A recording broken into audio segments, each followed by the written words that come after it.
Black Money Records Hıdırlı.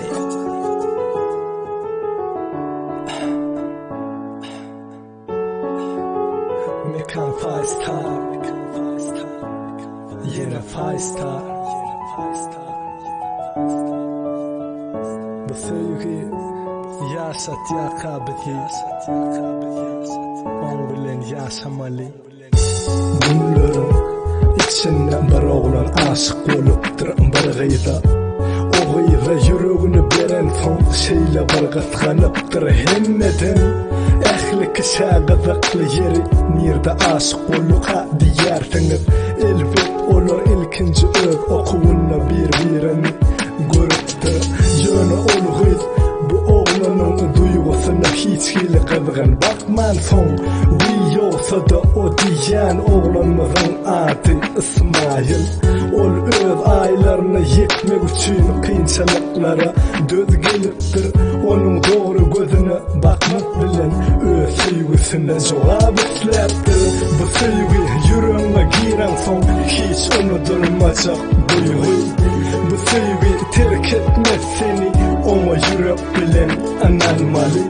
Bu sevgi yaşat yakabeti bize on bilen yaşamalı. Kâti yenmeli, kâti yenilmeli, bu dünya şeylede vuruluşu.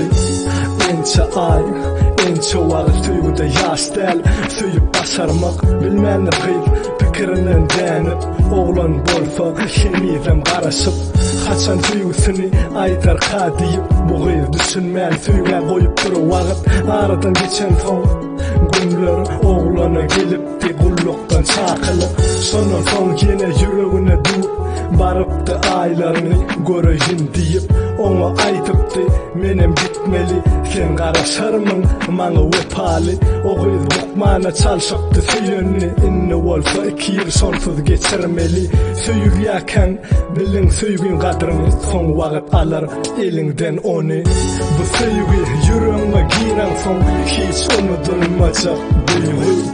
Bu sevgi terk etmez seni, ona yürek bilen anılmalı. Bu sevgi yaşat yakabeti bize on bilen yaşamalı. Kâti yenmeli, kâti yenilmeli, bu dünya şeylede vuruluşu. Bu sevgi yüreğime giren son hiç unutulmayacak duygu.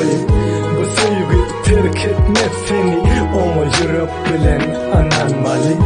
Bu sevgi yaşat yakabeti bize on bilen yaşamalı. Kâti yenmeli, kâti yenilmeli, bu dünya şeylede vuruluşu.